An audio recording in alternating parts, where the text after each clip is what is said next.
how do I achieve this sort of level of perfection that they had? Like their lettering is quality stuff because they put in the time and effort. And I knew that in order for me to reach that, I needed to put in the time and effort as well. Welcome to the Passion Behind the Art show. It's all about diving in with individuals to learn the story behind their passion. It's your host, Daryl Pinnock. All right, today on the show, I want to welcome Scott Biersack. I was pretty impressed with his workshop at Creative South, how he handled himself and just how he just interacted with the students. And I heard good things from Dan. So I was just like, I got to have this dude on the podcast. So welcome, Scott Biersack. So thank you so much. Thanks so much for having me. It's good to be here. I'm excited to chat some more because we only had so much time during that workshop. Right. So let's kick it off. How did this journey start? How did You Bring Fire start? So I think it ultimately started in high school. I took a graphic design class my junior year, and my teacher, Kenna, was like, I think the ultimate driving force for me to like continue pursuing it as like a professional career. Because I was originally taking art classes, ever since I can remember, from elementary school up until I graduated, and I loved art, and I always thought that I'd become an artist until I took this graphic design class, and I realized that it was a way for me to take the background of art and mix it into design. So that ultimately led me, she went to ASU, and that sort of gave me this motivation to, okay, I'll check out ASU. If she went through the program, I should check it out too. She told me it was pretty intense and pretty rigorous, and some of the teachers were insane, but I was like, why not? I'll do it. So I continued to pursue it further within college. I guess I just never looked back. It just, something about taking her class sort of like clicked with me, and I've enjoyed every moment of it. So I don't regret making that decision at all, because I thought I would, because I was so into this art world. Gotcha. That I thought, is design really for me? But yeah, it's been pretty great so far. Awesome. So why lettering? Why not print? Why not different? Because there's so many different illustrations. Because you're pretty skilled in probably all of them. So why lettering? So lettering. It was, so within my design courses at ASU, everything's very structured around Swiss design. And for me, Swiss design is a load of rules and guidelines, and I am the type of person that tries to break the rules and guidelines. I hate abiding by that sort of stuff. It was very structured, and we were doing very conceptual things the first and second year within the program. We rarely touched a computer for a lot of the work that we did until junior year, which is when we actually began like typical design work that you'd see, like business cards, ad campaigns, whatever the design materials might have been. But the first 2 years, it was all conceptual. So we were like doing things that are, in my opinion, not like a standard within design. Gotcha. You're trying to understand the concepts by creating, whatever the term might have been. So like contrast, scale, depth, like understanding those terms in a visual sense and doing more physical things. So we created a lot of things with our hands, which is also really nice because, of course, understanding those things is necessary when it comes time to actually creating on the computer. So anyway, long story short, throughout the first 2 years, we were introduced into typography, but it was more of a hands-on approach to typography. So like if we needed to kern something, we had to cut the individual letters out and then space them with our hands, or if we had to create HEAO, just the letter forms HEAO, and we had to paint them first, and they had to be precise as hell. Like if you were a millimeter off, you had to repaint it. That's just how this program was. It was pretty intense, And I think from that process of just being pounded with all this stuff that I was like stressed out and I needed some sort of like outlet to do something else Gotcha. other than this standard Swiss design sort of practice that we were doing in school. And at the time, I recently got an Instagram. Like at the time, I think Instagram was probably 3 or 4 years old.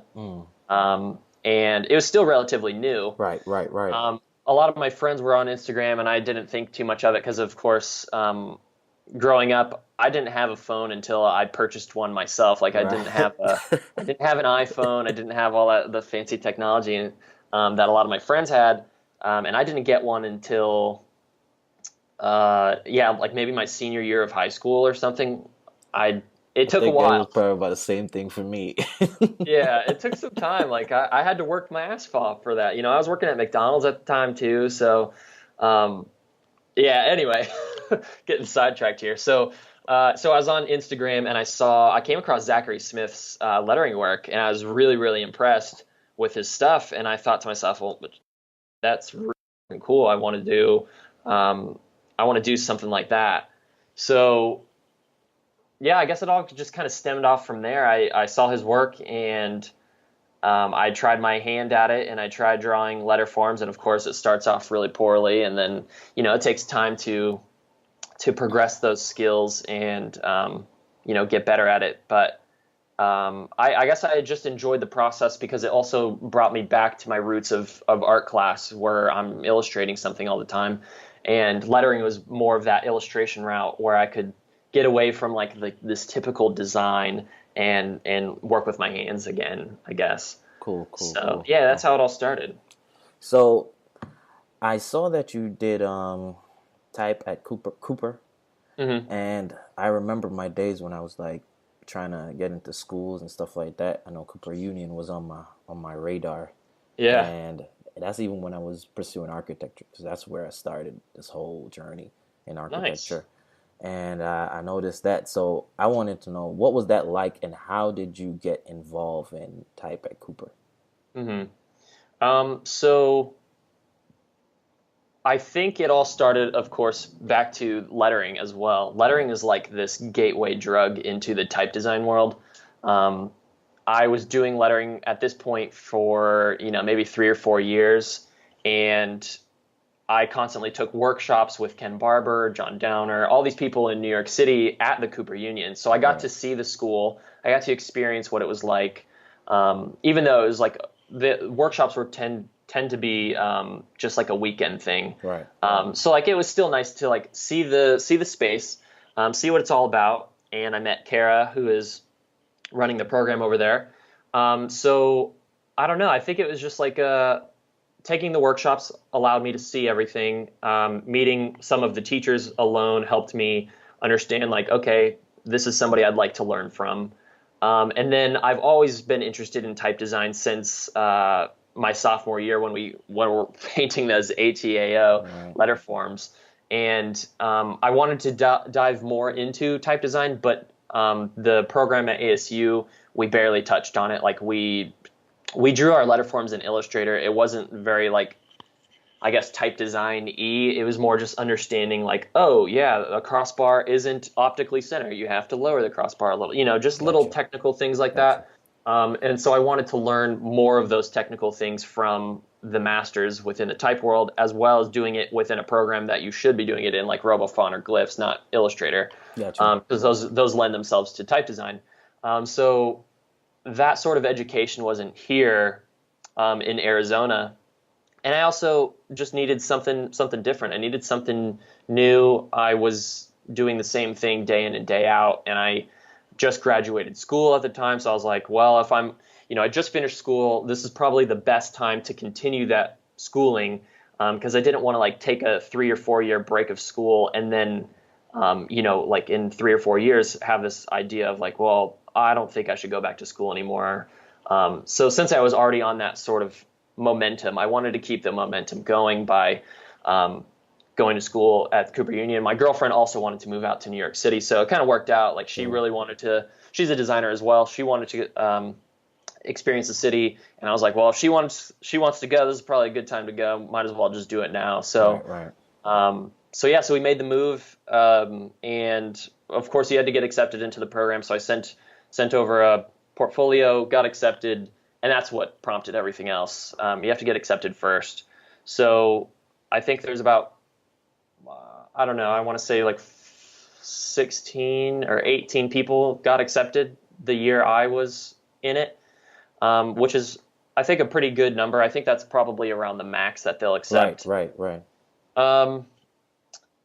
But yeah, I mean, it was nothing short of amazing. It was a great experience. I loved every moment. I felt like I was just constantly excited to go to school, which is super weird for me because I mean, at ASU, I was like, oh my God, I didn't want to go to school because I hated it so much. But looking back, of course, everything that we did was all worth it in the end, because it was necessary for our growth and development. But anyway, yeah, Cooper Union was amazing. I highly recommend it to anybody. I did the extended program, so it was a year long, which is obviously a little, well, it's not as ideal for everybody, of course, because life is keeping you busy with other things.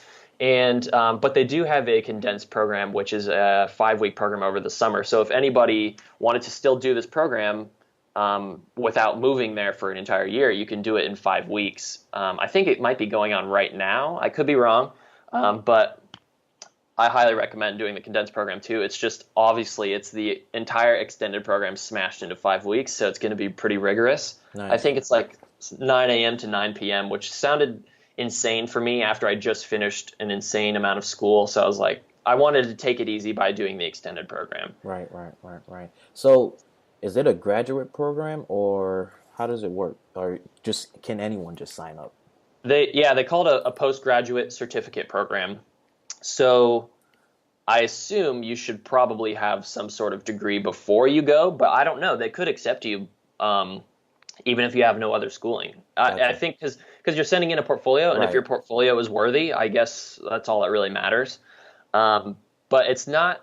So people always associate the Cooper Union, or the Type at Cooper program, with the Cooper Union in terms of getting accepted, and like payment for schooling. Like, the Cooper Union used to be, from my understanding, you used to have to apply, and same process. You apply, you get in.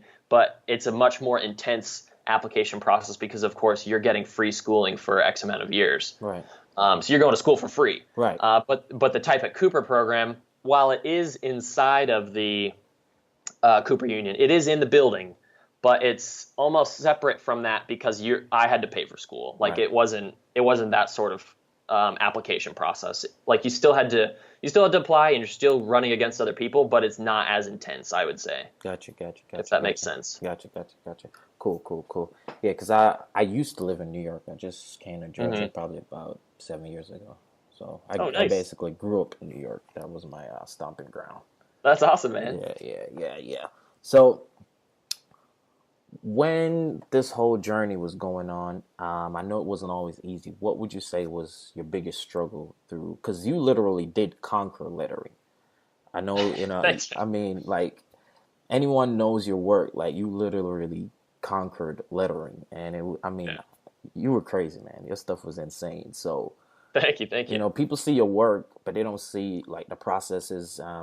We may share our processes in design-wise, but, like, the process of when things are not going as you would like, or whatever you say. Like, so what would you say was the greatest struggle you had to overcome? I guess in terms of, like, my career, or as a designer, or as a lettering artist, or whatever, I guess it would mostly be, I want to say, like, self-doubt. Like, am I good enough? Can I really pursue something like this? Because, of course, when I first got started, I was just drawing letters just to draw letters. And I feel like that's how a lot of people get started within lettering. They think it's cool. They look, they see this piece of typography and they think, wow, that's, let me experiment with that as well. And I've heard a lot of stories of people doing the exact same thing. And I think the self-doubt is really what pushes you, because that's what you're trying to understand, if it's worth it to invest your time into something like lettering. Because with lettering, and any craft really, it takes a lot of time, practice, patience. Right.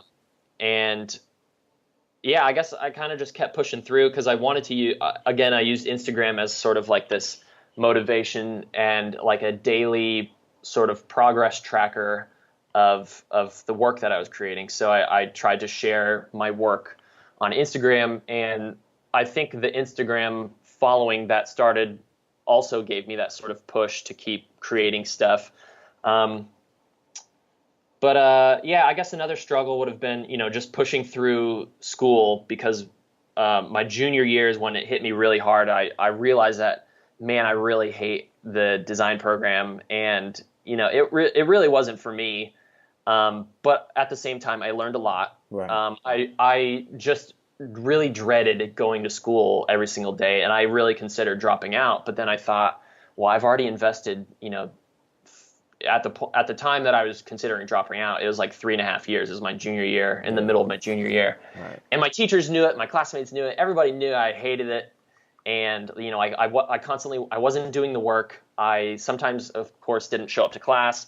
I was doing freelance work at the time too, so like there were other things that were keeping me busy, and I just wasn't focused on school, which is stupid because I paid so much money to go to ASU. Right, right. It's a massive amount of money to attend that school.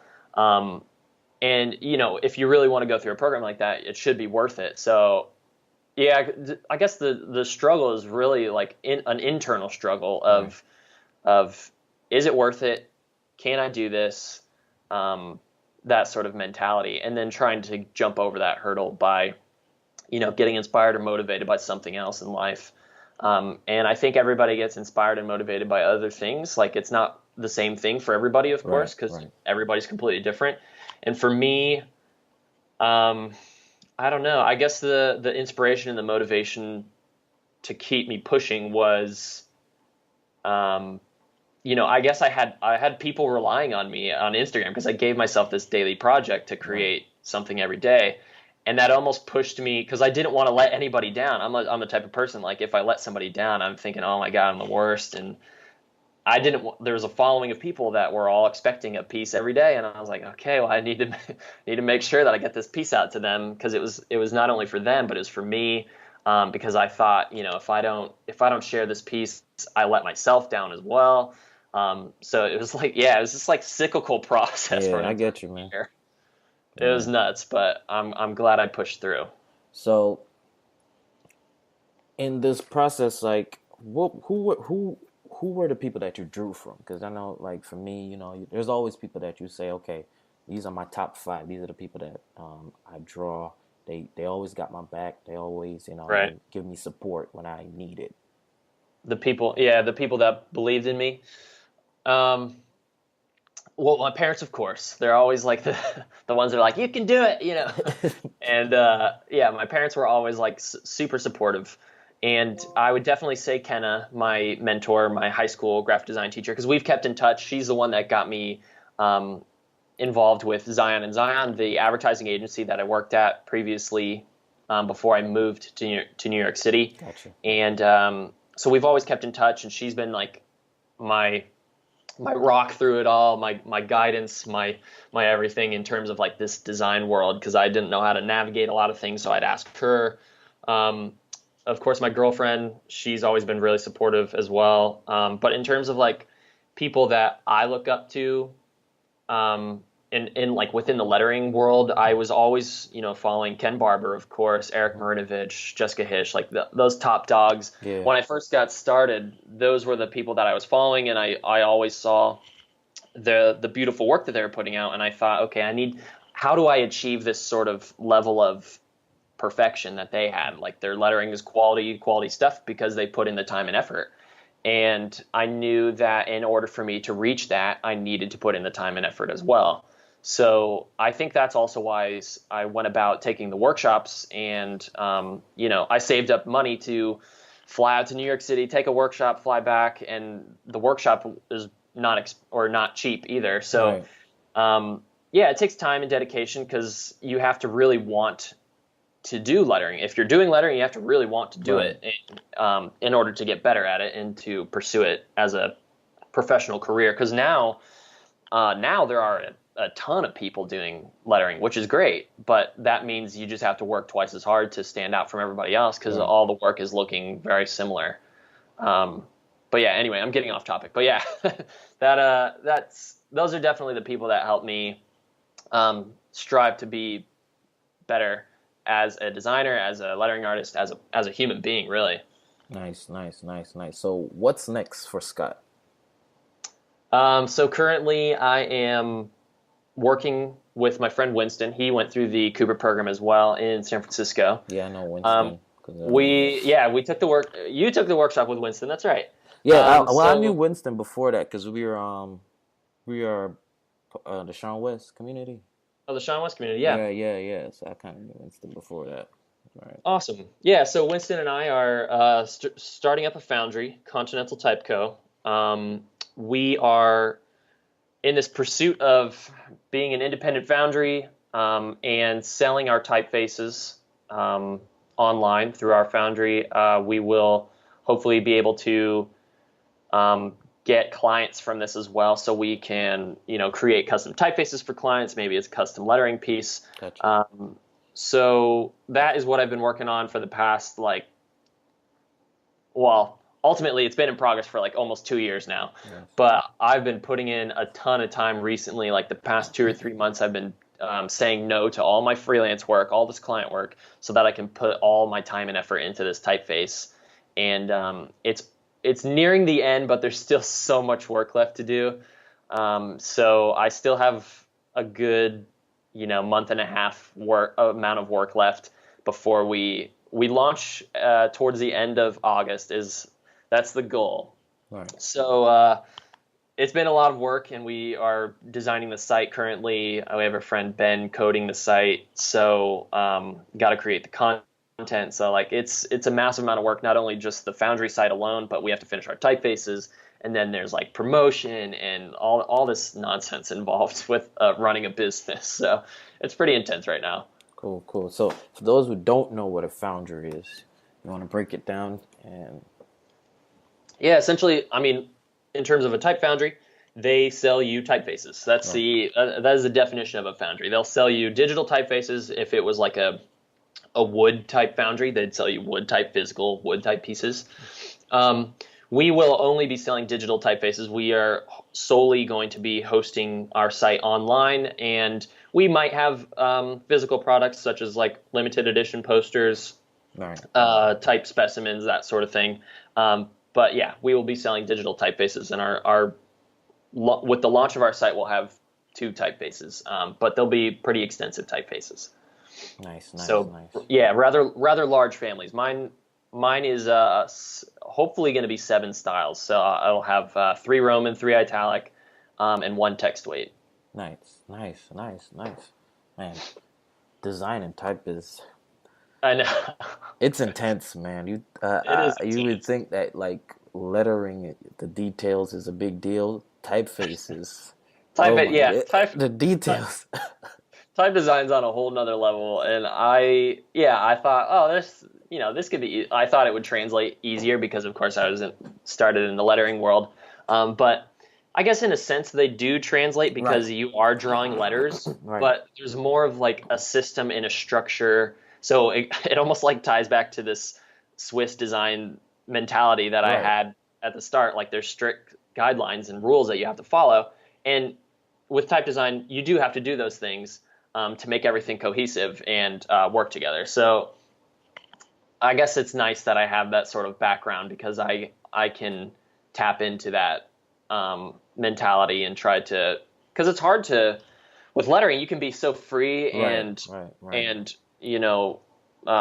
I guess everything has a little bit of personality, whereas with type design, it can still have personality, but it has to be very structured personality, I guess. Right. Yeah. Nice. So we're almost at the end. So, okay. What advice would you have for creatives? Someone sees you bring fire on Instagram, and they say, "Man, this guy has so much followers," and they don't really understand the amount of work you put in. What advice would you have for creatives? Right. Yeah. Of course, I've had my Instagram now for maybe 4 or 5 years. So it has taken me 4 or 5 years to get to the point where I'm at now. And I guess my advice would be to take time out of your day to just relax, go hang out with your friends, see a movie, go to a museum, whatever that thing is, just take time away from your work, so that you can rest, because rest is as important as your work. Balancing both of those things, it needs to be in everybody's life, a healthy balance of work and rest, because I myself, especially within my college days, I reached the burnout stage where I wasn't eating very much, I wasn't sleeping very much. I just hit like this period of terrible health, and now I have to like stay away from gluten and dairy, and it was a really terrible time, because I was working too hard, I was working too much. And, at the time I didn't think anything of it. I thought, if I get 5 hours of sleep, that's totally fine. But, and there's like this sort of hustle mentality out there, and it's fine. It's okay to hustle. Sure. I mean, I feel like I did too, but you have to relax as hard as you hustle. Right. Like it's a good thing to balance your life with other things other than work, especially if you have I don't have a family, so if I had a family, I would want to spend time with my family. I'm talking about like of course my parents, but I'm talking about if I had kids and a wife and all this stuff, right. I'd want to spend time with my kids. I was watching this, what was it called? Planet of the Apps recently. Yes. And did you see that? I saw bits of the first episodes. Yeah, so like the first episode was free, so I was like, sure, why not? I'll watch this. And this dude was talking about, to some effect, he said something like, yeah, I work so much that I don't see my kids. And that's the price you have to pay. And I'm like, what the hell? You're like, man, you got to, like, your kids are kids right now. You want to spend time with your kids and experience their childhood. And I don't know. So that's my thinking. My advice is to just take some time to take a break, because it's totally fine. Like I work from home, so I'll work, maybe 3 or 4 hours. I'll take a little lunch break. I'll work another 2 or 3, and I sometimes start my day at 8 or 9, and I'll end my day at 4, just because, I mean, luckily I can. Right. But I end my day a little bit early so that I can just take some time to unwind, relax, watch a movie, watch Netflix, whatever it might be. Go for a bike ride. It's always good to balance those things, because at the end of the day, you don't want to burn yourself out and then risk not getting your work done on time, like if you have a deadline or, Right, so yeah. Right. Basically, I think some of the anxiety is like, for example, use you for example. Someone sees you and they're like, oh, I got to catch up to Scott. And exactly. This anxiety to just kill yourself to catch up to someone, and then at the end of the day, you literally may end up killing yourself. Yeah, exactly. And I mean, I'm not gonna lie. Starting out, I had the exact same mentality. I was looking at Ken Barber, Jessica Hish, and Eric Murnovich, and seeing their work, and I'm thinking, okay, I need to reach this point now. Right. But of course, you don't see all of the work that they put into it before. Instantly, like if you scroll through their feed, maybe you can reach the bottom and see like the work that they did like however long ago, but they put in so many years of work too. And I guess thanks to social media, you don't see that right away. You're just thinking, oh, they make amazing work, I need to do the exact same thing. And yeah, that's how it all stems from that, because you're trying to reach that level in, let's say 3 months versus what they did in like 5 or 7 years. So yeah, it's going to take time. Yeah. And I'm that guy. I scroll to the bottom of everybody that I follow or I admire their work. I scroll to the absolutely first post, and I look at the 15 and the 20 something likes, and I look at like that date they actually did that first post to kind of give me some perspective, like how long this takes to get to this point, which has helped me a lot. It has given me more of a long game mentality and not like a overnight thinking. That's right. Well, dude, I mean, thanks again for taking the time out. I really appreciate it. I can't wait to share this episode Man, I plan to keep in touch, and I hope you do too. Whenever I'm in Arizona, I Nobody hit ever you up. comes to Arizona. Nobody comes during the summer, of course, because it's Right. like 106, 110 right now. Insane. I love it though. I that's why I moved back. I was like, man, I need some heat in my life because New York City was so cold during the winter. Yeah, I was tired of that cold, man. I know. I was tired of shoveling snow. Yeah, It was I could not handle that stuff, man. I mean, the blizzard that hit us when we were there supposedly was like a mild blizzard, but I was like, man, this is terrible. So yeah, that was enough to make me move back. yeah. Well, dude, thanks again, man. Enjoy your day. Of course, yeah, you too. Take care. All right, man. You can learn more about Scott Biersack at You Bring Fire on Instagram. You can also keep in touch with me at dpcreates.com. Blessings.